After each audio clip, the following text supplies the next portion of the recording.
Hello, everybody, and welcome to the Statecraft. We are on episode 35 today, and I'm excited to have Nathan with us. I'll introduce him in a little bit after some housekeeping items.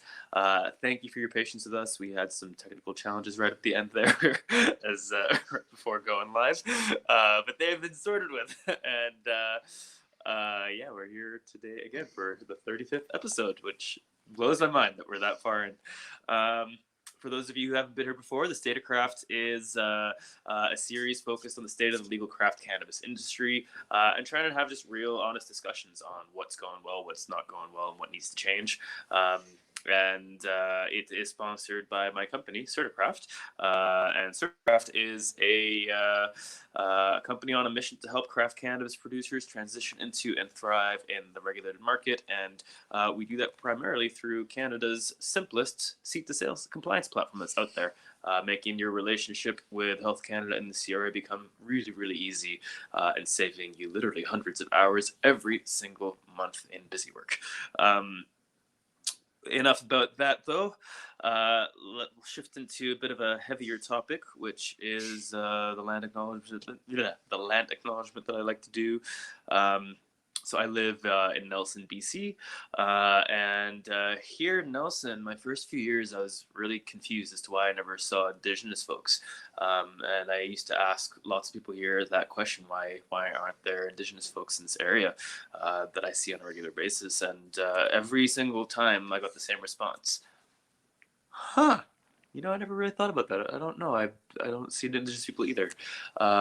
And then eventually had a chat with Stephanie from Green. I forget her company, but she's has a cannabis training company, and she works closely with the Indigenous elders in the area here, from the Sinixt group here, and she had an answer for me, and the answer was pretty bleak. Massacre. Massacre is why there are not very many Indigenous people here. There used to be thousands of Sinixt in this area, and then in the 1800s there were scalping programs and all kinds of atrocities committed against the first peoples here in this area, and the number of Sinixt in the area today is less than 10. So we went from thousands to 10.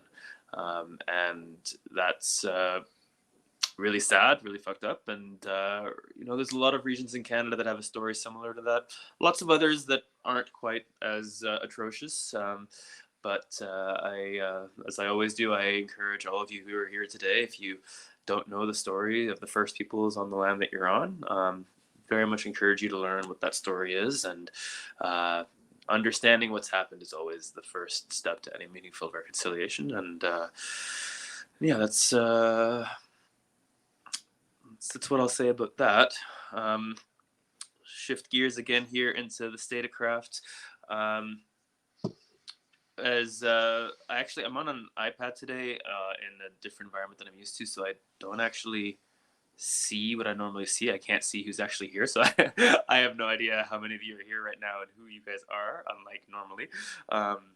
So what I will say, though, is if you want to interact with us, which I very, very, very much encourage you to, because it's always more fun when we have some interaction, there is a chat where you can say hi and comment on whatever me and Nathan are discussing. And then if you have any questions for Nathan, who I will introduce momentarily here, there is separate from the chat, there is a questions tab where you can ask your questions, and then you can upvote questions that you like, and we'll go through at the end the questions in order of most popular. So with all that housekeeping stuff being shared, I am going to bring Nathan back up here. How do I do it? Like this? Yeah, there we go. Hi, Nathan. Thanks for being here today. Hello. How are you? Doing very well. So Nathan here is a lovely fellow that I got to meet at Enlist back in Vancouver. You guys might have noticed a trend, for those of you who are regulars here, that there's a lot of guests recently of the people I met at Enlist in Vancouver. And yeah, had some good chats with Nathan there, a follow-up chat afterwards, and it was clear that Nathan's doing a lot of policy advocacy work, kind of centered around Canada tourism, is the sense that I got from our conversations. But then reading his bio, there's a lot more that he's done beyond that as well. And as you guys know, policy advocacy is the main topic that we focus on in this series here, given the challenges that craft small scale producers have in the legal sector as a result of policy that needs reform. I'll put it that way.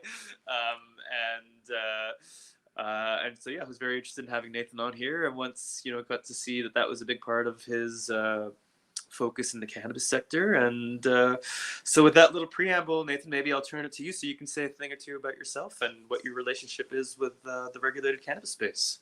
Sure. I'm going to go way back first, though. I'm lucky enough to live in Edmonton, and I think people ask me quite often why, and I think Edmonton doesn't get enough credit for doing really cool stuff. And Lewis Cardinal, who's a very dear friend, just opened Kichiaski, which is the first urban spiritual center in any municipality in Canada. They're trying to find out if it's in North America, and that's a place for urban Indigenous, Métis, and Inuit people to have a place to actually do spiritual worship and pay homage to the traditions of the past, so that they can blend them with the future where they live in an urban environment. And I think that's a pretty cool thing that has happened recently. And Edmonton put a lot of money and gave the land to have that happen. And I think those are the kind of things that we need to tell people about, how we can actually work together to create change, both for the past and to the future. So I just want to quickly build on what you were saying and acknowledge the incredible work of a very dear friend and Edmonton and its leadership to actually create something first for FNMI peoples in Canada. I am lucky enough to be the president of Diplomat Consulting. We're a regulatory affairs strategy and communications firm, primarily focused on emerging sectors, agricultural and healthcare. And what we call emerging sectors is anything that's moving faster than the government can keep up with, or sectors that need significant policy change, like cannabis, psilocybin, lab-grown meats, earth rare minerals, AI, the explosion of ChatGPT, all of those things, the self-driving cars, all of those things where technology and economic sectors move faster than government and politicians and policy makers can keep up with, is kind of what Diplomat does. I was very lucky to be involved in the cannabis sector for quite a while, pre-regulation, helping with some of the stores that wanted to get municipal zoning in Vancouver. Before that, to representing licensed producers prior to retail. And then I was afforded the opportunity to be one of the founders of Fire and Flower, and was there for the first 34 months and went from 0 stores to 110 when I left, and that crazy round that it was. And my role and responsibility was anything communications and relations, so stakeholder relations, government relations, investor relations. But then the other thing that I was afforded the opportunity to do was, as Canada, which had a really unique rollout of cannabis legalization, my role was to discuss at the policy for cannabis adult use recreational retail at the municipal, provincial, and federal level. So it's been an interesting experience. And since we started in Canada in 2018 to really talk about adult use recreation, and we always got to give the big ups to the Uruguayans who went even before us. It's now 55 nations around the world that are going through cannabis legalization in one form or the other. So, Canada has shown that cats aren't marrying dogs and dogs aren't marrying cats, and there isn't cars crashes in every community, and there's not massive rates of suicide in men and promiscuity in women as they thought they were going to be. So it's a stable sector that should be treated anywhere like at home, and create economic opportunity for those that want to try and go through the regulatory environment, because it takes very strong people who enjoy being punched in the face to jump through all the hoops that we have to face. So that's kind of what we are and where I came from. Oh, I love all your phrasing, man. There's a lot of choice quotes in that last minute that I want to just pull out and use. It's true though. in fairness to cats and dogs, we don't speak meow and woof, so maybe they are getting married. We just have no idea. That is very true, but they're not in the streets, right? Like the way that people framed that cannabis legalization was going to be it was just, it's so funny when you talk to people. And Stats Canada itself did a report on how many Canadians were consuming cannabis prior to legalization, and self-identified Canadians was 22 to 26% of the population, right? Yeah. So it was already freaking happening everywhere. It wasn't like, I love the policymakers who will be like, this is going to be crazy. And it's like, well, it's everywhere. Anybody already, like a quarter of the population is already consuming. They're already telling the government that they're consuming. Yeah, exactly. Which means there's legal. Probably, yes, that's a great point. That's a great point, right? So it's fascinating. And I don't know if you've seen, but Advocacy recently did a poll that showed 73% of Canadians support cannabis legalization in Canada, right? 4 years as in currently. Yeah. Right. So, that's a general populace that are being like, this isn't a big thing. Why, and the interesting thing was 69% of them believe that it's Trudeau's greatest accomplishment.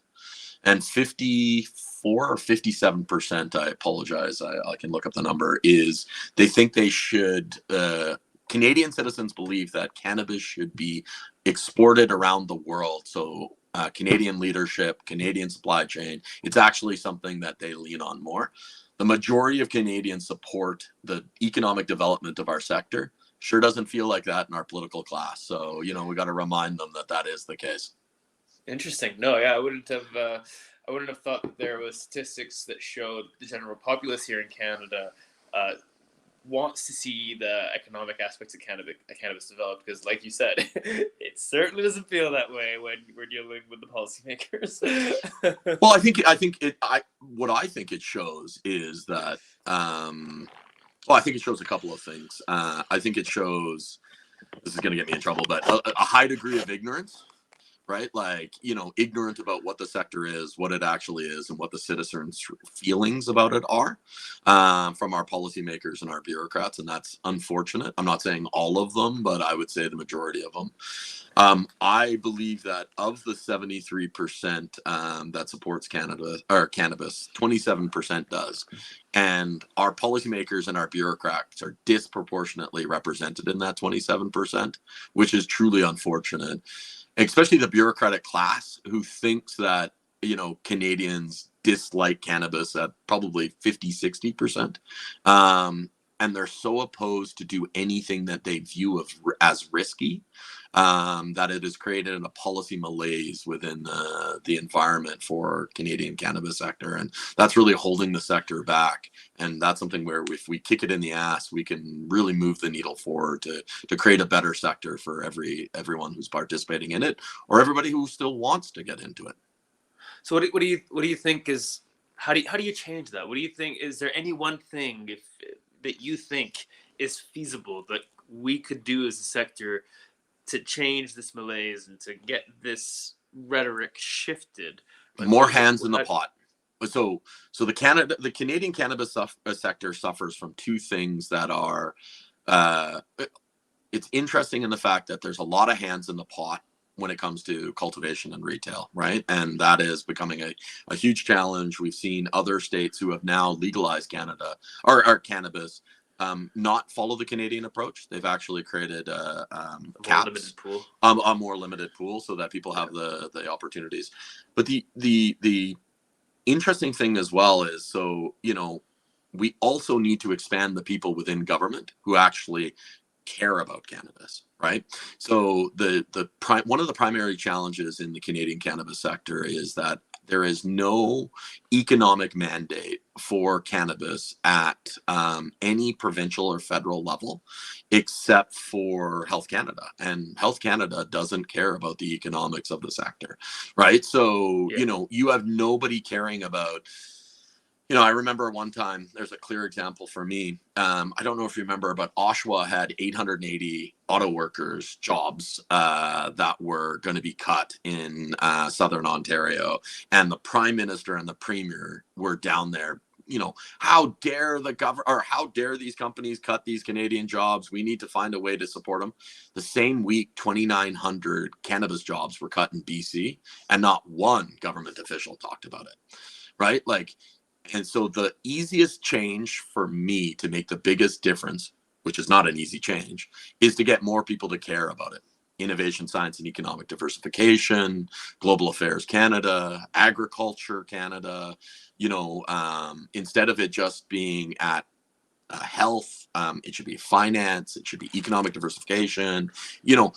As soon as we get more people thinking about the jobs and the consequence of those jobs, I think the greater opportunity to see the sector really get the kick in the ass that it deserves and it needs.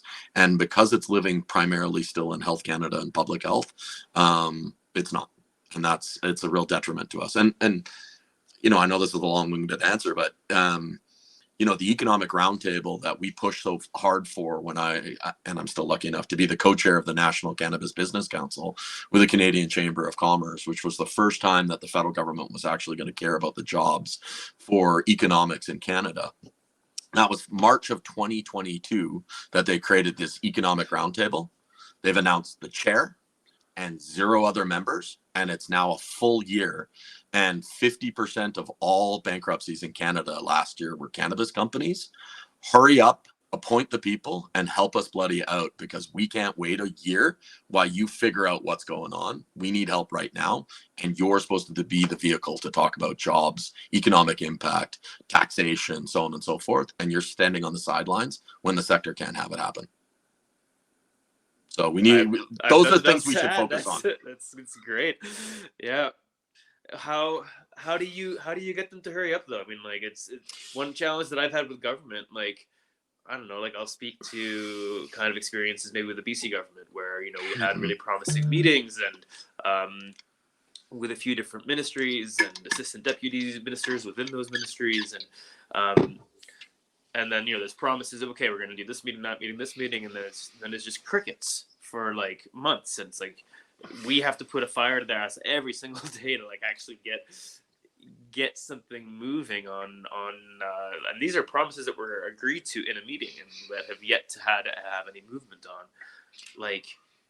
When a sector is so back to the wall, existential crisis, just fighting for survival on a day-to-day basis, and everybody's just beyond the burnout limit, how do we go about getting these different ministries to actually give a damn? It's terribly unfortunate to say, but great crises creates great opportunity. And the canopy closure in Smith Falls really shook the government pretty hard, to the point where you actually had conversations in the House of Commons about, holy crap, maybe this isn't going as well as possible. And to the point where opposition started to bring up cannabis. We need to figure out a united message, a unifying theme, and an economic opportunity for government, to have that happen. I think one of the big challenges, and British Columbia is a great example of one of the big challenges, they're getting their taste. They're making their money, right? They're not only are they collecting a significant percentage off the top for cannabis sales to privatized retail stores, they're the exclusive wholesaler and distributor and run their cannabis stores, right? It's pretty tough when, the government gets to make their money no matter what, right? The four most profitable cannabis companies in Canada are the OCS, the SQDC, the AGLC, and the BCLDB. That is really disappointing, where the only people who are making money are the regulators whose job it is to support this emerging illegal sector. And I think those are the kind of things that we need to tell people. maybe you don't need to take 52 cents of every dollar right off the top before it even goes to a margin for retailers to make money, so that, people can make some money and we can maybe transition people from pre-regulated sector into the legal sector, because we can compete on cost and product quality. But right now we can't compete on cost because you guys are taking too much of a taste. And the four most profitable sectors are government retailers, are wholesalers and distributors. That's disgusting, and that needs to be fixed ASAP. And that's not even taking into account the excise duty, which is a which is a huge bigger cost than what you're mentioning here off the top as well. That goes right in, and those markups that the provincial retailers or provincial distributors are charging, they are charging markups on the excise duty as well. It's not just on the core price too. So they're taxing the tax, so to speak. Well, Stats Canada just released a report that showed what 2022 sales and contributions were in just 2022 on I think it was $4.6 billion in cannabis, legal cannabis sales in Canada. 1.6 billion was taxation collected. That's on 2 point what? On 4.6 billion. 1.6 billion was in taxation. And is that including sales everything, tax and excise, usury fees? Is it including the provincial markups? Yes, they're trying to encapsulate that. They are trying to encapsulate that. Okay. Right. So that's not a lot of money left on the vine for everybody else in those sales, right? Like that's not a lot of money left on the vine. So, I think that we have to have a real significant conversation. And here's the thing, like the other thing that drives me crazy is if you were using that money for good, right? Instead of it going to general revenue or funds that nobody can bloody see what's going and being used on, I think we wouldn't care. Like if there was massive expenditures in research and innovation to actually move the product forward, to do peer-reviewed research on therapeutic use, on the use of cannabis in food and drink, there's so much, 140 plus cannabinoids in the plant, like do peer-reviewed research on all of that, funded by the cannabis sector, for the cannabis sector, for Canadians, for a wellness and healthcare product. Now I don't think we would complain as much, but there isn't any of that money. So Canadians still don't know the difference between legal and illegal packaging. We're 4 years in. They don't know the difference. What's crazy is I can show you examples where our policing don't know the difference between legal and illegal packaging, right? And the media covers that stuff. Spend money on that. We always hear that story about there's way more overdoses in children going through the BC Children's Hospital report that came out. I don't know if you've read that report that the media sensationalized and came out. They don't make a differentiation between legacy and legal products. That's a pretty big piece of the nut when legacy or legal products are only 10 milligrams and legacy products don't have to be. From a research point of view, when you're covering that kids are overdosing, making a differentiation between products that have been controlled, which by the way, we should increase capacity. We've shown that now, our dosing limits, but that's a big piece of the puzzle that we're not covering. And that's research that isn't being covered, and it's the responsibility of government to provide that foundational. And they're taking our money and then they're not spending it, but then they're asking us why we're not doing it. It's like, you're killing me here, guys. Like, we need some help here with you because we're all in it, and it doesn't feel like you're in it with us the same way. And does it feel to you like all of this basically just boils down to stigma, or is there more? No, I think so.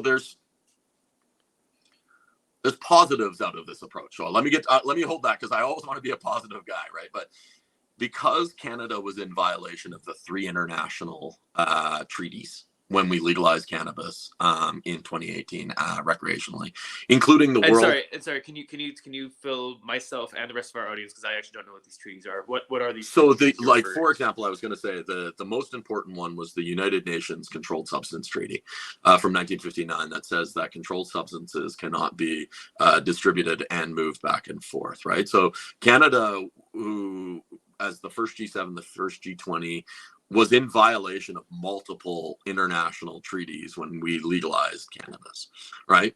And we didn't have a great relationship with the Chinese and the Russians at that time. In fact, one of the Michaels in China who was in detainment was there for cannabis, right? So like, this was a thorny issue in advance. So what happened is when the government legalized federally, they pushed it down to the province and then they closed their eyes and said, we didn't do it, right? And, oh, you need to talk about cannabis? Talk to Health Canada. Right? Like they made it so that Health Canada was the only one that would talk about cannabis, never touched agriculture, never touched innovation, never touched global affairs, never touched anywhere. And then politicians didn't want to talk about it. Then they pushed it down to the provinces, and then the provinces legalized it. And then they're like, we don't want to talk about it. We don't want to talk about it. And then the municipalities were like, oh shit, we got to do all the actual work and nobody's giving us the money. This is kind of crappy. It's really hard once a government and politicians and bureaucracy get comfortable not lifting their heads or caring about something, adding it to their mandate so they care about it. And I think that's one of the biggest things that we're still struggling with, especially because the effects of COVID and a global pandemic, it just hasn't been in any people's mandate. And this is where, we need to tell the story that, in 4 years of cannabis legalization, we're coming up to our 5th year, but we're still in the 4th year of cannabis legalization. We built 4,300 stores. 2,300 stores of those were during COVID. We were the economic engine of Canada during COVID. Cannabis was. We grew from 1.5 billion to 4.5 billion dollars while opening 2,300 stores, investing in it. We spent 25 billion dollars of economic capital during that time. We need people to realize that we now are a larger economic sector when you take in legacy revenue, legal revenue, and ancillary business than the forestry industry in Canada, than the automotive makers industry in Canada. We are a larger employer. The cannabis sector in Canada employs double the amount of people in the dairy industry, right? Like, this is freaking crazy economic success story. How the hell does nobody want to talk about it? So we have to get people to lift their heads up and realize, oh shit, 2 things we have fallen ourselves into. 3 things. One, Canada, because of the international violation of those treaties, actually built its own domestic supply chain. Canadians never built their own domestic supply chain. The POS companies are here, the service companies, the lawyers, the accountants, Certicraft, Diplomat Consulting. These are homegrown businesses that are actually supporting this sector, which now, since we legalized, this is the second point, 55 nations around the world are going through cannabis legalization. Those businesses have an incredible opportunity to take that subject matter expertise in Canada and go to the world. And 33 nations in the world, or 55 nations in the world, are now legalizing cannabis. Why can't Canada be the regulatory framework for the world to give Canadian companies disproportionate opportunity to be successful in those jurisdictions? That is usually the mandate of the Canadian government. The interesting thing is, in Canada, Canadian mining has exported its regulations around the world. 3 of the top companies in the world for mining are Canadians. Doesn't happen. There's no reason that Canadian cannabis companies couldn't do the same thing. So I think the biggest thing is we got to lift the government's head up, tell them these economic stories, make them care about the jobs that the sector is creating, and maybe we can start to change some of the stupid regulatory stuff that is in the way of the sector. So I'm going to go back to a question I've already asked you. All of this sounds like very plausible and reasonable and straightforward, stuff that should happen, but it hasn't. So how do we actually make this shift in government? So I think a couple of things. We find ourselves in a real inflection point, for good and bad, right? So the sector's in rough shape, right? We have 900 plus cultivators, and it's tough out there for a cultivator, right? There's not a lot of margins, capital costs were high, there's no increased capital in the market. That's a problem. as an Albertan, and when we built Fire and Flower, the neat thing that we had to understand is when Alberta privatized alcohol, we went from 0 stores to 2,200 stores in the first 5 years. In the 5th year, between 5 and 6, it went down to 1,400, because it's really scary to put your name on a lease for another 5 years with a personal guarantee if you're barely making money. It's the 5th year of those leases in Alberta, right? So contraction is unfortunately coming. We've seen that historically. I think that allows us to actually get people to care about it, right? Because the government is looking for any revenues coming out of COVID. We have the review going on. We should have the economic roundtable going on. Our trade partners, who we were afraid of talking about cannabis at one time, are legalizing. Mexico, the United States, and Canada, which have NAFTA, USMCA, or CUSMCA, why aren't we talking about that as a part of our trade regime? The Commonwealth, there's 19 nations in the Commonwealth who are going through cannabis legalization. We're a member of the OECD, the Organization of Economic Cooperation and Development. 29 members are going through cannabis legalization. I think the things we were afraid of for years in government are starting to fall to the wayside. And we are, as hard as it is, cannabis revenues grow year after year between 8 and 11%. So, you're adding more people are coming into the cannabis sector, consuming, trying the products. It doesn't have the fear that it once did. I think politicians are starting to see this. And this is one of the reasons that we've also been advocating for cannabis tourism and hospitality, because it also takes some of those economic numbers, but it also allows people to feel comfortable about cannabis in a way that they can understand, that is more accessible for them. So I believe that all of these things coming on at the same time create opportunity for, at a provincial and federal level, to see pretty significant change in the next year. We just have to push hard with a united voice, and work together and drop some of the divisions that we're self-creating within the sector, which is truly unfortunate, because it's easier to not give people what they want from a political point of view when you're like, well, these guys told me they want this and you guys told me they want that, so we just didn't do anything, right? So the more we find harmony and unite, and we're not going to agree on everything, but less taxation, more access, and lower regulations is something that probably all of us can agree on. So if we have a united message, I really believe that we're at the precipice of fairly significant change in this country, as well as some of the significant lawsuits that are occurring around this country as well for medical cannabis, including the recent case in Saskatchewan, where they said there's not enough products that have high enough dosing for medical patients in Canada, and there should be more bricks and mortar, to the incredible leadership of Owen and Ted Smith, and some of the groups there that are advocating all the way potentially to the Supreme Court, which might blow up the Cannabis Act in and of itself. And those things are coming quickly at the same time as all those regulatory changes. The sector is going to look a lot different in the next year to 18 months, and I think hopefully we can work together to take that 18 months and shrink it down to 6 to 9, because I think we're real close to seeing that kind of change and that opportunity.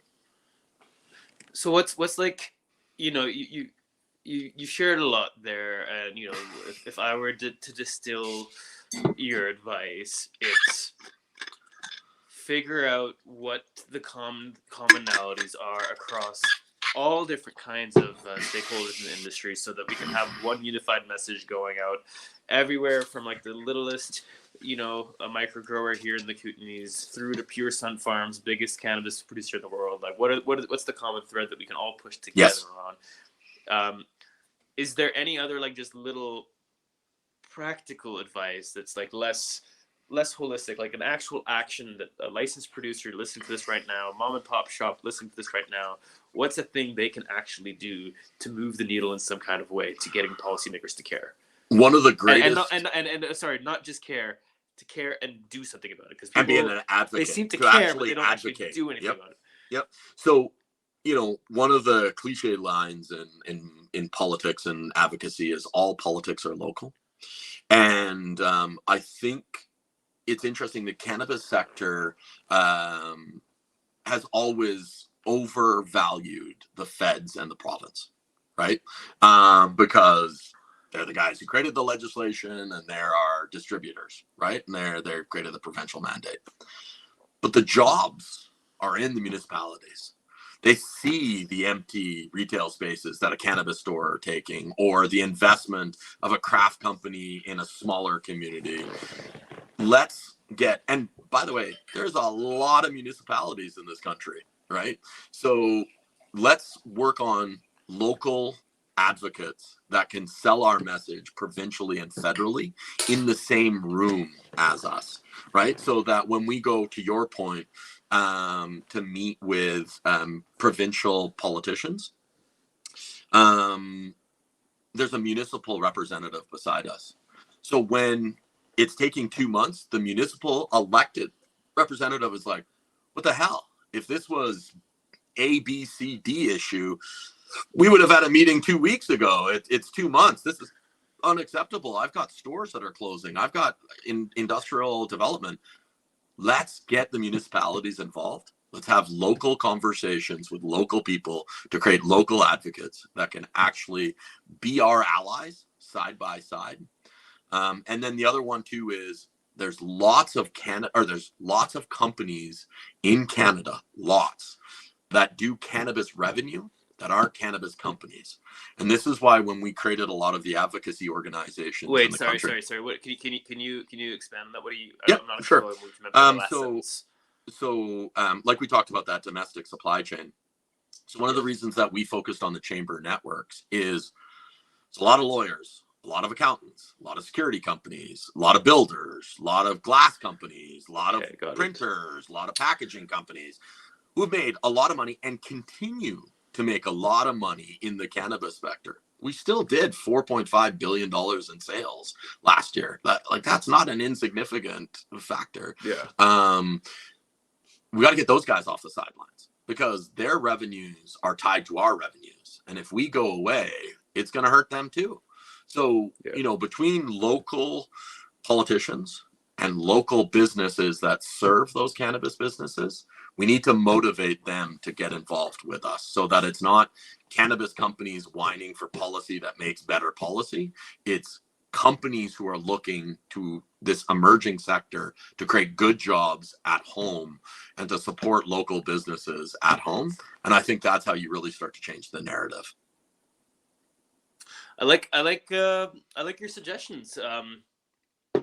My mind's just kind of like just going now and be like, in the how. The how is kind of what's circulating in here. How do always starts with first thing is you need good information that shows what's happening so that you can have those people who don't know anything about our sector realize that our sector isn't what people think it is, right? This is one of the things that we at Diplomat talk a whole bunch about. And if anybody ever wants, diplomatconsulting.com, on our insight page, we have a lot of statistics that we love to use, right? Like the Canadian. And Stephanie shared that link earlier in the chat for those of you who want to find that link. You can just scroll right up. Yeah. So like the average cannabis consumer, age of the cannabis consumer in Canada is 37, right? 29% of all new cannabis consumers in Canada have a graduate degree.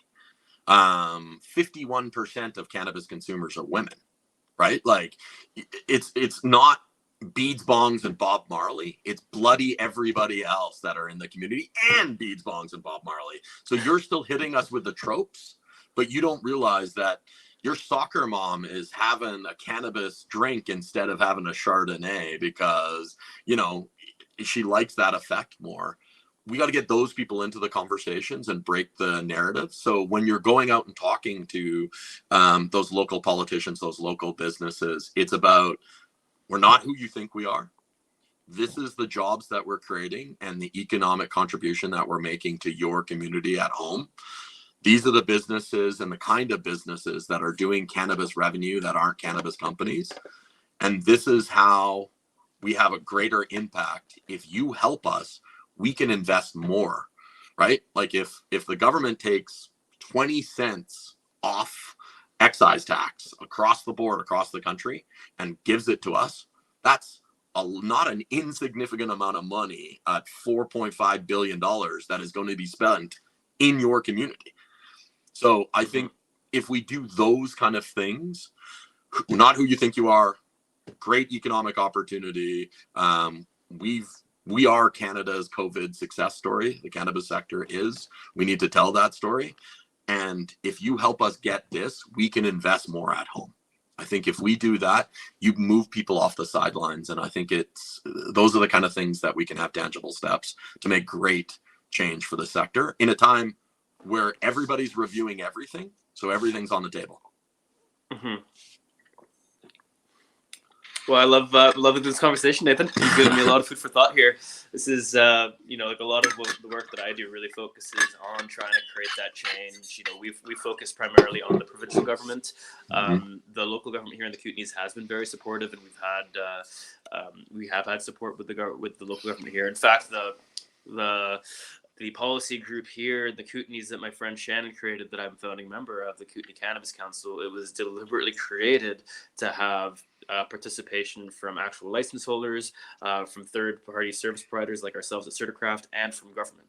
So the policy organization here has actual members of city councils, members of city staff, regional district directors. We got a lot of people who are involved in that kind of way, and that's been really special about this policy council here. And then the BC Craft Economic Development Council, as we're calling it, is a collection of the four primary policy advocacy organizations here in BC. And that was created exclusively because the BC government kept telling us we need a unified voice, even though we were all saying the same thing. Oh, Nathan has disappeared.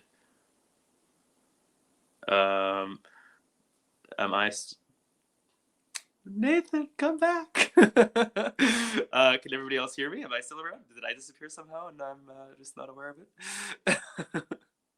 Okay, I'm still here. Touch anything. I'm so sorry. I don't know what happened. It's okay. Shit happens. Your voice does sound a lot quieter than it was when you were here before. Can you say some more stuff? Something that nobody has ever said to me ever. So I appreciate that.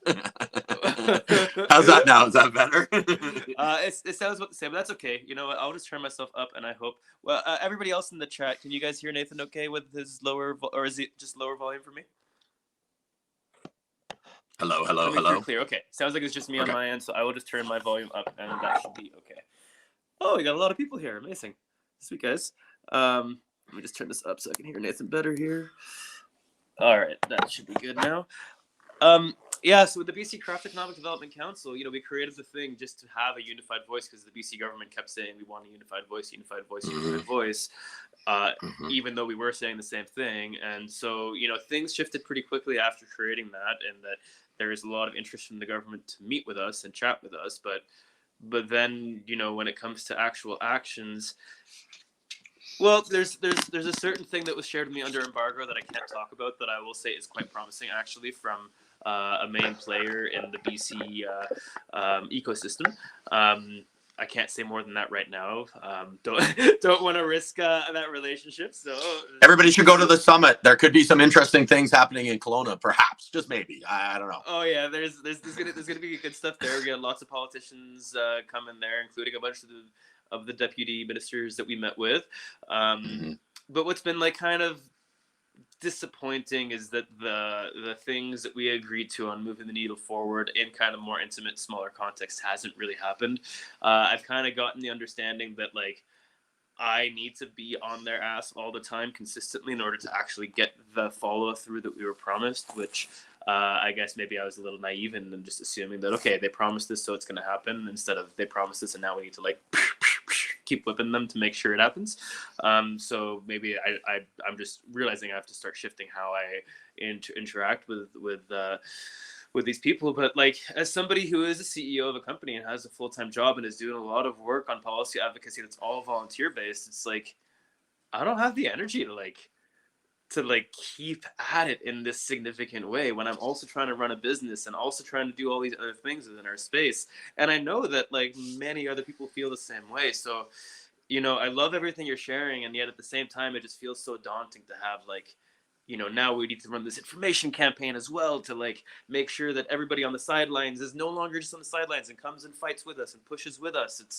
It can be real overwhelming to like want to be a leader in the change making side of things, and when you look at it and you're just like, fuck, do I have energy for that? Like I don't know if I do.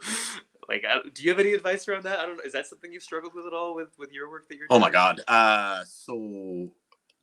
Oh yeah, that is, it's a, I'm always incredibly thankful to my business partners who let us dedicate not only my time to that advocacy, but significant resources to pay for some of the insights that we push out, because we do believe in this sector, and it is a dedication in tough times. And it's not all client work; it's volunteerism and support of the support of the sector through cash as well. And you have to justify that when you're running a business to a certain point. But I think I just want to go back to something before we move forward on the question. I will make sure I answer it because I'm tired, right? So I'll share a little bit of what we're Your tired. immediate, oh my god, told me like, okay, no, he feels the same thing that Yeah. I feel. Okay. This is why we need to find new advocates, and this is why we have to not let small. I'm going to get myself in trouble here, but I'm okay with that. Small and petty differences on stuff like pre-regulation, legacy, legal, independent retailers, cannabis craft, large license producers get in the way. We are too early in to not have a unified voice on the things that we can agree on, because people are using those separations to create division and lack of momentum. And I can give you a tangible example of that. The sector has been advocating fairly strongly for federal excise regime change, and we just had the budget on Tuesday this week. We didn't get it, right? And that's unbelievably shitty, and that's really, really unfortunate. Beer did. There was going to be a proposed beer tax this budget cycle, and the beer sector advocated so effectively that the Liberal government did not implement that beer tax. It's because they're a unified voice, because there's no separation between, craft breweries and big breweries, right? We have a unified message. We're going to disagree by lots of shit. Let's find the 3 to 5 things we agree on. Let's put our arms together. Let's beat them over the head on one voice, where it's BC, Alberta, Saskatchewan, Manitoba, Ontario, Quebec, Newfoundland, PEI, New Brunswick, Nova Scotia, Nunavut, Yukon, Northwest Territories. We all fucking agree on those things between the 10 provinces and the 3 territories. Let's all put that beside. Let's forget about the provinces. Let's create change, because every province, we all have the same problem almost across the thing. Government takes too much money. The SKU caps are crap, right? There's probably 10,000 SKUs out there, and a couple of the bigger provinces only have 25 SKUs on, or 2,500 SKUs on market. That means 7,500 SKUs don't have an access to market. There's no money from government at a municipal or provincial or federal level for cannabis research and innovation. So we can't tell people that this actual product will actually make you feel better or do this, or there's this opportunity. And we're still fighting the stigmas with our enforcement organizations who aren't doing enforcement as well, because they don't even understand the difference between legal packaging and illegal packaging. The Canadian citizens don't even understand the difference between THC and CBD. I think we can all agree that that's unacceptable. Let's work to a baseline. Let's stop all the other stuff, and then let's get changed so we can do what Beer Canada did, because they got what they wanted and we didn't, and that's unfortunate, and we can do it. And so the key here is that they have some kind of organization that represents the entire industry. They do. That is speaking on their behalf. Because the thing is that I know that all of the different licensed producers across Canada, whether they are Aurora Canopy Growth or whether they are Low Nose Garden Paradise, small tiny True North, craft Token grower Naturals, just down the street Sweetgrass, here. whomever it is. Yep. Yeah. Speaking of sweetgrass, check this out. Sweetgrass. There you go. You know, whoever they are, all of them have been saying we want excise reform. So even though it's the same exact message when it comes to excise reform, just because it's coming from different places, that's the difference. Yes. And that matters enough that, like, oh, you guys are saying different things about that thing, even though we're not. Well, or there's not enough weight that they need to do it. Right? Because it's cannabis is issue. We have to lift their eyes up first to make them actually care about it. And they don't, because it's issue 100. And because it's still under Health Canada, and healthcare is a pretty bloody big issue in this country. Vaccine production, is vaccines good? All of that whole thing that came out of COVID, it's under Health Canada. Right? So the politicians are like, you know, I gotta care about protecting our emergency rooms in Nelson, right? Or is there enough ambulances in Edmonton? Or, you know, like we have to show that it's an issue that they gotta care about. And yeah. I that's where you need a more united voice. And to get back to your tiredness, you know, one of the things that, you know, I understand the perception of fire flower in the market for a long time, but I will commend. And I'll say I don't. I'm not like too into the retail space because THC makes me paranoid. So I've avoided a lot of the legal retailers because THC is what's really pushed in those spaces. So can you update me? What is this perception? Well, because we were so loud and so forceful at the beginning, I think, you know, we ruffled some feathers, right? And you know, that was our corporate mandate to go out there and create change. But one of the things that I really appreciated about Trevor Fencott as our CEO was Trevor was also the co-founder of Metrum Cannabis, which was the first super deal in the cannabis sector, right? Canopy owned 26% of the market. Metrum owned 22% of the market. They sold for $430 million in February of 2017 to make Canopy the beast they were when they had 48% market share. But he also was the co-founder of C3. Right. So, and what is one of the things, the Canadian Cannabis Council, which is the advocacy organization for licensed producers in this country, he understood that advocacy across the sector was important, especially when it was emerging. So, you know, Fire and Flower played a leadership role in the BC Cannabis Working Group in British Columbia with the BC Chamber of Commerce. I was incredibly lucky to be one of the founders and the chair of the Alberta Cannabis Council for the first 2.5 years. We helped start the Ontario Cannabis Policy Committee with the Ontario Chamber of Commerce, the National Cannabis Business Council with the Canadian Chamber of Commerce. There was a lot of money and a lot of my time that went into trying finding that commonality in the sector. But when the sector's under threat and every dollar matters, creating advocacy organizations who are going to advocate and create change when the government doesn't want to care or give you change, it's tough to justify those dollars. So I think the sector desperately needs a unified voice. The challenge is to have a new purpose built is real tough, right? I've been in a leadership role in one of those organizations for a long time. Membership's tough, right? You're trying to show value, but when the government doesn't want to make change, are they getting value for their membership? And that's a fair and honest criticism. You know, the one that drives me crazy, again, I'll probably get myself in trouble for this one, but the Retail Council of Canada, whose job it is to represent all of retail in Canada, still does not represent and advocate for the cannabis sector in Canada. That is a lost opportunity for an 80-year organization to advocate for the sector and treat us the same way as every other sector. And it went as far as when Ontario during COVID took away cannabis delivery for us. Every retailer was allowed to have cannabis or to have delivery except cannabis. That's crazy. All we asked was hey, can you put your name to this that says all retail in Ontario should be treated the same? And here's the traditional organization whose job it was to represent retail, said no.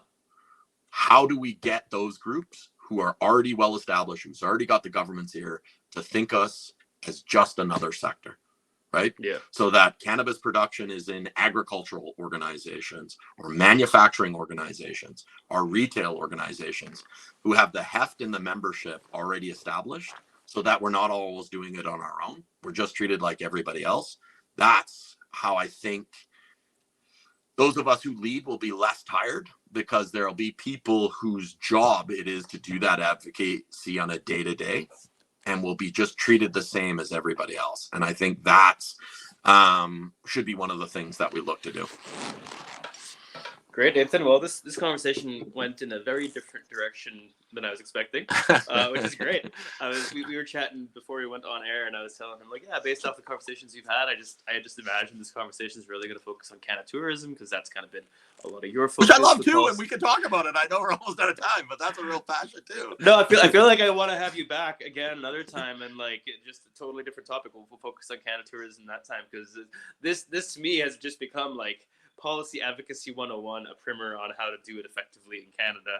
I know, like, I'm personally feeling some inspiration here. I'm getting lots of ideas churning on how we can do things more effectively, how I can use my time more effectively, because, you know, our business, our mission, it's, in some ways I echo what you were saying about your thankfulness towards your business partners. I feel the same way with Certicraft, because, you know, I'm given the time to host these things and talk about policy advocacy. I'm given the time to, like, yesterday I took the entire day off work. We had the 4-year really Health Canada review panel here in Nelson. We had Mary Shaw from the BC Cannabis Secretariat's office here, and they came out here specifically because they wanted to hear the stories of local producers in Nelson. And you know, as a result of the work we've been doing, lobbying the government down in Vancouver, they've shifted a bit, and they've started including these voices. And I was on the verge of tears a few times. We had 7 different producers talking, and every single one of them is in dire straits right now. Every single one of them. A few of the growers there didn't plant last year because they couldn't justify the cost of actually, like, having a crop when they hadn't sold the previous 2 years. You have, like, all these outdoor permaculture farmers, organic farmers who grow some of the best cannabis in the world, who can't move their products because they're being forced to sell that to their competitors as a result of the regulatory system. And despite being super environmentally conscious, growing with exclusively inputs from their own farm, having a negative carbon footprint because they're doing carbon sequestration, they've now been forced to have their crop sitting in freezers running on diesel engines for the past 2 years, completely undoing everything that they have done. So it's just like, there are a lot of these stories that came out that was really difficult to sit through and just realize just how fucked things are right now. Sammy, can I ask you a question? Yeah. And I think this is so it'd be fascinating to know how much money those companies have invested, right? And was there a local politician there advocating? Was your MLA there, or your member of your parliament, or not parliament, but your BC government? I'm sorry, I can't remember the name of what it is, if it's an MLA or an MPP or MLA is what it is. MLA, BC, okay. Yep. So MLA, and was your MP there? No. These are real jobs with real investment in their riding that they should be advocating for. If it was any other sector, they'd be in the room. We have to get them in the room and treat us just like any other bloody business. Because I will say our MLA here is actually pretty kick-ass. She has a history of cannabis advocacy prior to becoming an MLA. That's awesome. And she is always helping us. Like before the first meeting we had with various ministries, I booked like a session with her, and she gave me lots of really good practical advice on how to actually approach those conversations that I took to heart and made a big difference in terms of that. She wasn't there for this meeting because I didn't even think to invite her. I didn't think that was like a thing to do. In retrospect, would have been a great idea, and I'm glad that you mentioned that. But no, she does a lot of work for us. Our MP doesn't do anywhere near as much work for us, and our MLA is unique. Most MLAs don't have a history founding cannabis policy advocacy organizations 100%. prior to becoming MLAs. But that's the cooties for you. but But the challenge is, and this is where I think we need to figure out how to change the narrative, is it's just business, not cannabis business. Yeah. Those are real jobs creating real tax in your local community, that if they went away, that asset is going to potentially sit on the vine and be underutilized. And those guys can help create real change to make those businesses more successful, to help hire more people in Nelson. But that story is in every town, in every municipality, in every region. And we have to figure out how to crack that nut. And I think we're there. Out of great crises comes great opportunity. And when the unfortunate cultivation wave continues to happen, people are going to start to be like, oh shit, that's jobs in my community, what do I do? Right. And I think that's where unfortunately it'll take that level of crises to move people off the sidelines. But we're almost at that point. And then how do we use their increased interest effectively to create the change that can actually keep us profitable, sustainable, and equitable? Because right now that is very hard to find in the cannabis sector. I do feel like we are at that point in crisis. Like, I can tell you in the meeting that we had with, this is back in January now, with, who was it? The BC Ministry of Agriculture, the BC LDB, the LCRB. They're, for those of you who don't know, LDB, Provincial Distribution Board, LCRB, they regulate the retail side and the licenses there in BC, and then the Cannabis Secretariat's office here in BC as well. So those four ministries were present there.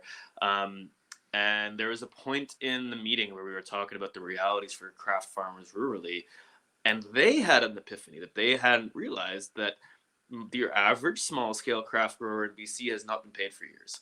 They didn't realize, they assumed that because people were moving their product that they were getting paid.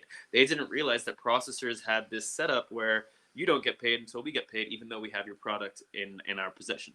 So there was like shocks. You can see people's faces. They were just shocked. Jaws were dropping. You're like, are you serious?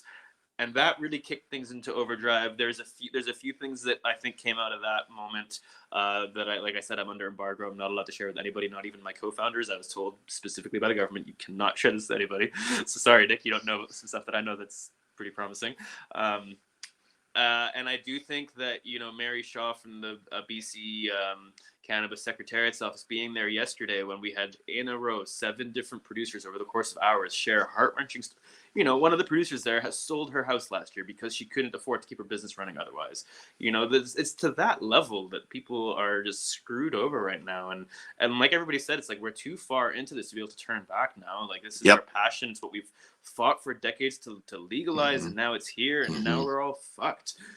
And super brave of these people to be vulnerable in that way. I hope that Mary being there and seeing those conversations, feeling that emotion, I hope that I hope she's able to take that back to the BC government and just kick things into overdrive. But I don't see how it can be any more crisis than people laying off all their staff and contemplating shutting down their businesses. Like, the only thing left is for them to actually shut down. At that point, it's too late.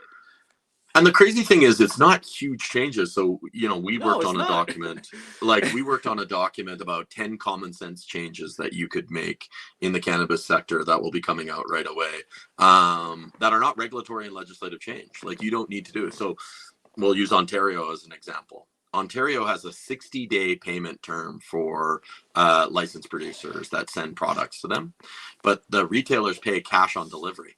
Okay. What are you doing with their money for 60 days while you're holding it? Is it in an interest-bearing account where you're making money on licensed producers' payment because you got it from the retail side, but you're taking 60 days to pay it to the producer? Put it at 15 days, right? Like, you've got the money. That's a big change. Now there's more cash flow into the system, right? Excise tax. If you're not going to change it, that's okay. Put it at point of sale. So it's licensed producers aren't tying up all that capital, buying those stupid stamps, waiting there with hundreds of thousands of dollars of lost profitability or lost liquidity. Put it on point of sale like other things do. Like, there's normal business changes that could be made real quickly that could make a significant difference, where the government doesn't have to rewrite the legislation. Just make better policy changes at an organizational level that could unlock liquidity in the sector. And those are things that I think, while we're pushing for the big things, let's really push for those things that can make a difference right now, that doesn't require, a committee to form a committee, to think about the committee, to have the terms of reference, to create the SOPs, to hire advisors, to create a committee, right? Like, fuck off. Like, let's make changes right now. Nathan, okay, I got one last question for you, and then we'll go to the actual audience questions. I know we're over time here. Are you okay to keep talking for like 10, 15 more minutes, or do you have to wrap up? Yes. Okay. So I got a question for you. I want to get your perspective on kind of what I've been framing for the government. I've kind of been saying that, in order to really unblock and unlock this sector, and it's specifically from the perspective of a small scale rural craft cannabis producer, because that's what our focus is on as a business.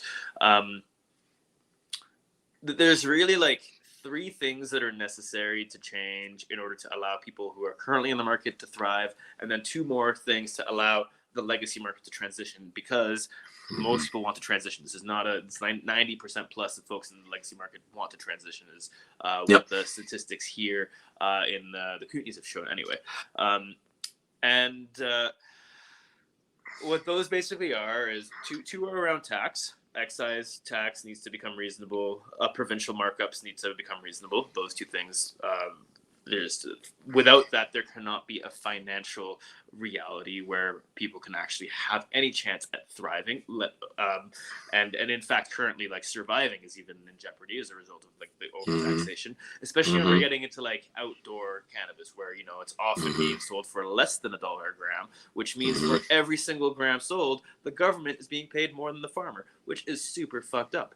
Like right now, your average outdoor farmer here that's growing some of the best cannabis in Canada, the government's making 150% more revenue than they are, even though they spent 8 months toiling and working their asses off to grow that crop. So that's fucked. 4 most profitable cannabis companies are regulators. And that's not even taking into account the like $1 that goes 75 cents to the provincial government and 25 cents to the federal government in that calculation that you're making right there.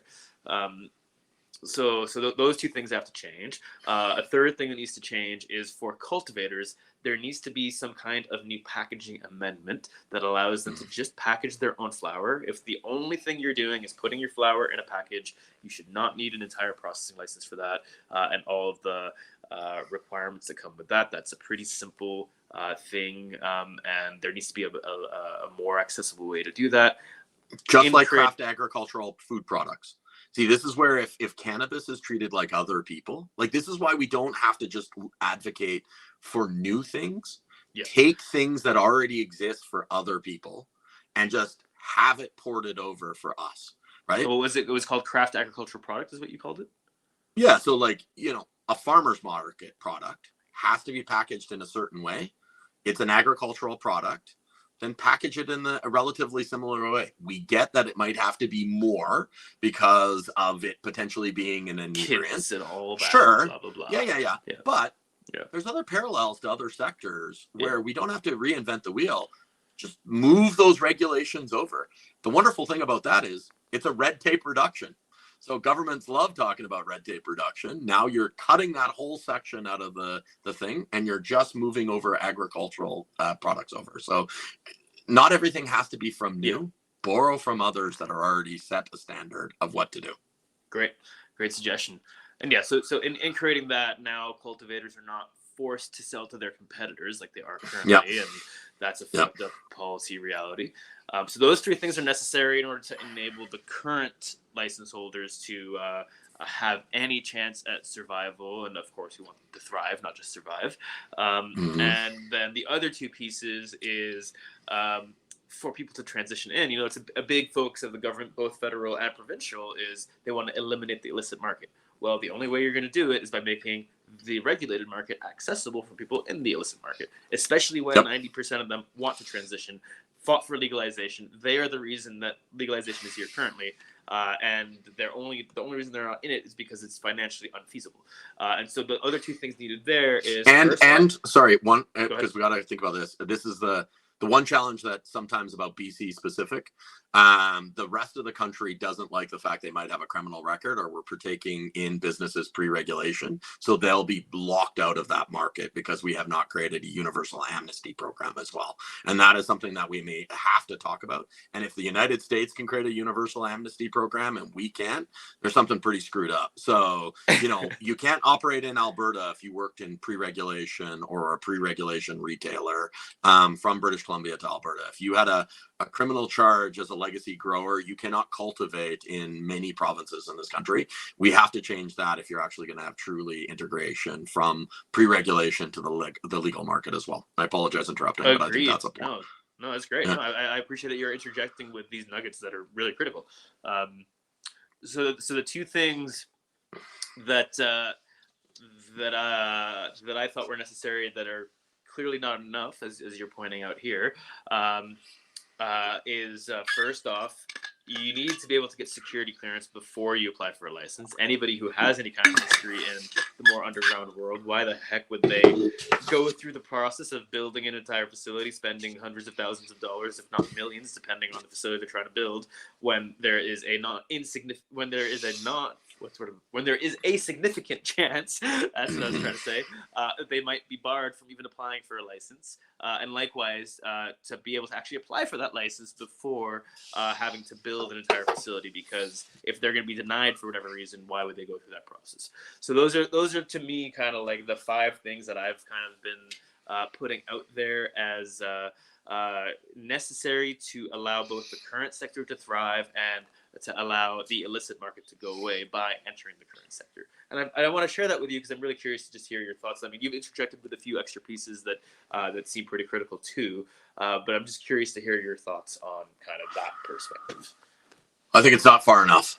I think it's not far enough. I think, you know, the fastest ways to displace the illicit market or the pre-regulated market is let them in, right? So whatever policies to do that. Okay, so if we've captured 50% of illegal sales at $4.5 billion, that means $4.5 billion are in the legacy illicit market, whatever terminology we want to use, pre-regulated market. That's $9 billion. That means more taxes, more opportunity, and more jobs that could be created by transitioning over those people into the sector as fast as possible. If that's actually the true mandate of the Cannabis Act and legalization, keeping cannabis out of the hands of youth, which we have done very well. Canada went from the highest per capita consumption of cannabis under the age of 18 in the world to see a 50% reduction since cannabis legalization. Regulated, tested product. We have done a fairly good job on that. We could talk about lab services and overpotencies and all that. That's a whole different conversation, but relatively there's no fungicides, there's no herbicides, there's no pesticides, so on and so forth. And the illicit market, elimination of the illicit market. Why can't we take a tax holiday for 18 months? Just no taxes in the cannabis sector. The fastest way to displace and move consumer patterns is on price, size, and choice, right?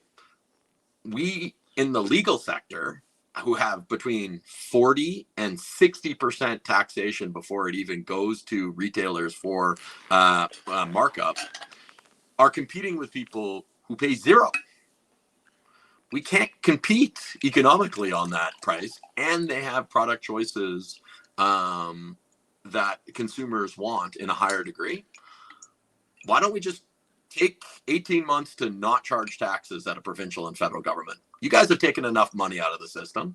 Subsidize the taxation from a federal system, and let's really transition the regulated or the pre-regulated legacy market into the legal sector based on cost, a variety of product choice, and size of choice. Let's make it happen. There's no reason that couldn't be a part of the Cannabis Act review, right? We're charging too much money. We're not giving people the variety of products that they want. And we put barriers to transition people in who did have potential criminal charges. We didn't do a universal amnesty program. Let's do that as well. And let's bring everybody in the next 18 to 36 months. That's big change. That would be game changing to this industry, and you'd get more taxes on it on the long run, right? Because now you're moving from 4.5 billion, which will go up between 3.8 to 11% a year, to 100%.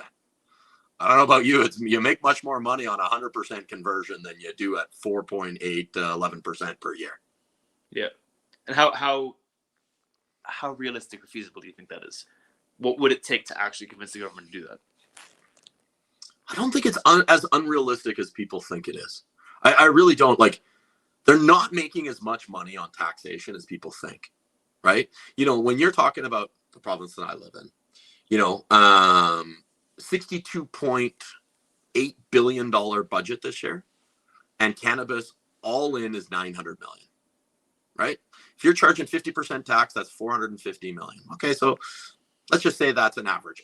Actually, let's say 300 million is an average across the country, right? Ontario is going to be more, so on and so forth. So I don't know. Yeah. Let's say 500 million per province.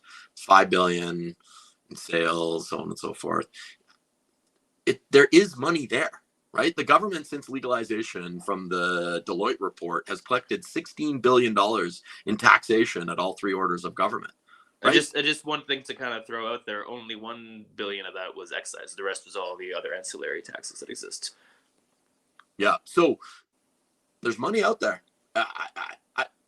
How much money would it save in law enforcement? How much money would it save in, you know, I think we can build a credible argument that we haven't done it. And concurrently at the same time, you do it with the fact that we failed in equity. We didn't do a very good job bringing different communities into the cannabis sector.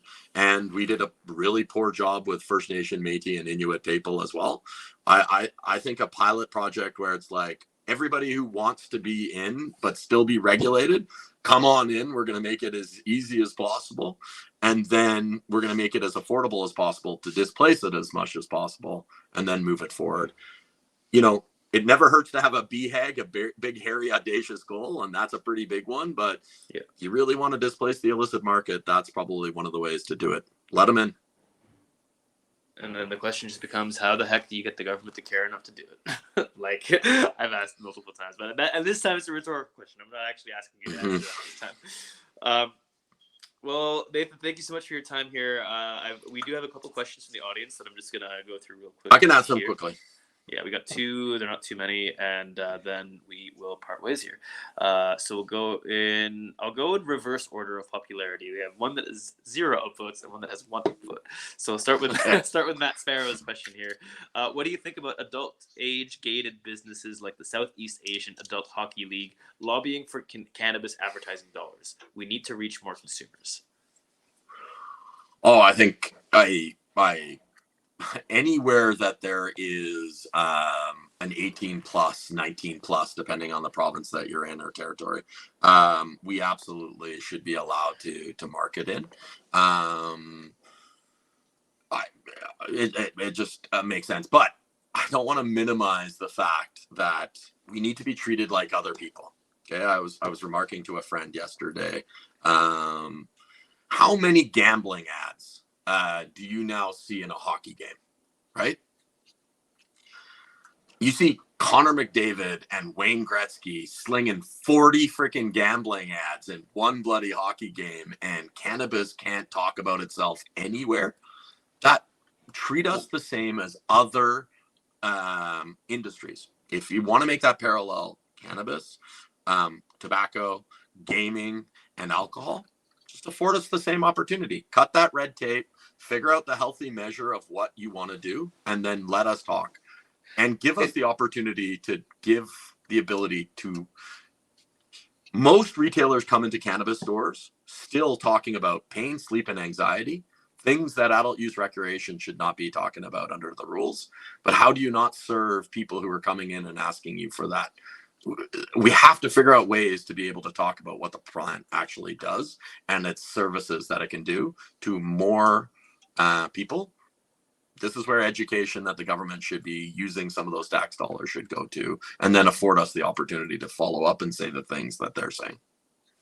100% agreed. And it's kind of unfortunate that a lot of the way that marketing is done, you know, you used the example of gambling.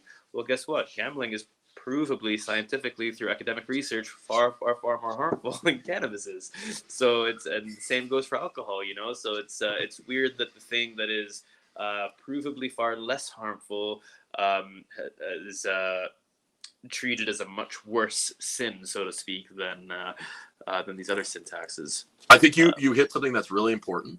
So if there's all this research and education money that these guys are taking off the top, which they are at a provincial and federal level, why hasn't there been a cross-sectoral longitudinal analysis between the consequences to society of smoking, alcohol, and cannabis?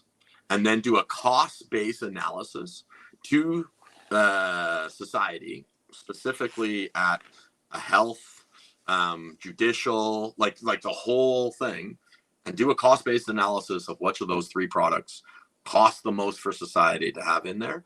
And we're not making judgments about it if we're okay with citizens, but just make sure people could understand that perhaps cannabis isn't what they think it is in comparison to its other fellow vices, right? I think, you know, I'd love to see the government do that kind of research with a couple of post-secondary institutions, because you know who else would love to do that? The world would love to see that kind of research. And Canada is the only place in the world that could probably do that kind of research. Agreed. Well, partially agreed. I feel like Uruguay could also do the kind of research, but that most of the world wouldn't take them quite as seriously as they would Canada. They don't have single game betting. They don't have single game betting yet. So Canada still leads them in single game betting. So we are the only one that of the G7, G20, and of nations that have federal legalization that have single game betting as well. Okay. Well, in that case, I would say Uruguay is probably ahead of us by not having single game betting. Wow. That's my personal. That's a different conversation. That's a different conversation. That is my personal opinion, not yeah, not something that I'm. Yeah. Anyway, let's get into the final question here from my co-founder Nick here, who asks, "Can we review the statistic Nathan went over cannabis bankruptcies accounting for 50% of all bankruptcies? That seems crazy." So I think it's CFIB, the Canadian Federation for Independent Businesses, actually reported on that. And I believe they also said that it was 3 to 5 bankruptcies per week in Canada are cannabis businesses right now. So the CFIB is where we should look. We should type in CFIB bankruptcies. Yeah, they're another advocacy organization for independent businesses in the country, and they've started to do some more work in cannabis. You know, the benefit is Stats Canada actually records all of the bankruptcies in Canada. So there is ways to pull that information out, but that statistic came from CFIB. Cool. Well, Nathan, thank you so much for your time here today. This has been really eye-opening. I think you are going to be a reason that I shift some of how I approach policy advocacy in the coming months here. So thank you for that. Definitely want to have you back again in the future. Maybe talking about Canada tourism, which I know. Which is big things are coming. Big things are coming. So yeah. If I can challenge everybody here, everybody asked me why we're talking about Edmonton as a place for cannabis tourism and hospitality. Serendipity has created that. The city is doing a comprehensive municipal review that we are trying to plug ourselves into. That's why we're doing it.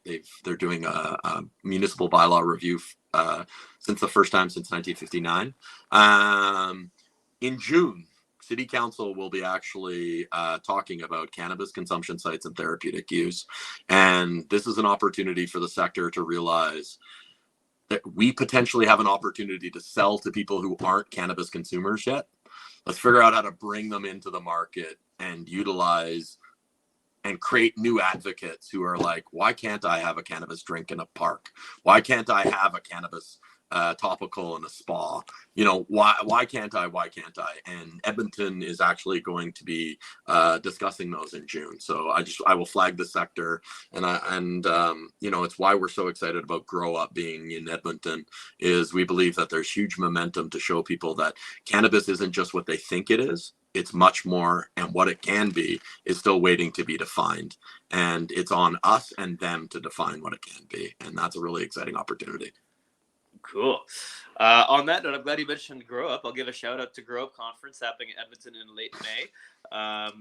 the Certicraft will be curating a stage there with both panels like this. It'll be a very state of craft kind of feel, and with some live music and DJs and dancing towards the end of the days. And that'll be in collaboration with Bovida, who are setting up a consumption lounge right across of the stage from us. And sooner than that, April 21st and 22nd, we got the BC Cannabis Summit happening in Kelowna, and Certicraft is creating the Certicraft Chill Zone, as I think it's being called there. Our own consumption lounge, but we can't call it a consumption lounge officially, so it's being called the Certicraft Chill Zone. We're going to have glass blowers, live painters, some music as well, and some interesting discussions as well. And it'll be a fun time. And I think Gary from Lono's Garden Paradise will be coming down to cook some food as well in that zone too. So those are two very exciting events coming up that I encourage you all to get tickets to and attend if you are able to. If you enjoyed this thing here today and you're watching on YouTube, please do subscribe to our channel and like the video. We do one of these every couple weeks. And next session, we have a episode I'm really excited about. We have a couple of the main people involved with Book Club in Vancouver coming by. For those of you who don't know, Book Club is a very interesting experimented consumption lounges focused on vaporization, pushing, basically doing things that what they think the regulations should be, and being very open about it. They regularly have people from the city of Vancouver there to check out the space and what they're doing. And every Friday they have an industry event focused on just networking, really. So we have Adolfo, who is the founder of Book Club, joining us, and Jeff, who is the founder of Borrow and Beyond, a glassware company that's also heavily involved with Book Club as well. So we'll be getting deep into consumption spaces and kind of the policies around that, and what these two trailblazers in that world think about that. So hope to see you in a couple weeks, guys. And thank you, Nathan, again for being here. Thank you to everybody in the audience for joining us today. And I appreciate you, Nathan. And I will be reaching out to you more to pick your brain more on how to realize some of the stuff that you have planted seeds for here. Have a great day. Thank you for the conversation. You are most welcome. Thanks for being down to go overtime here. Appreciate that very much. No problem. Till next time.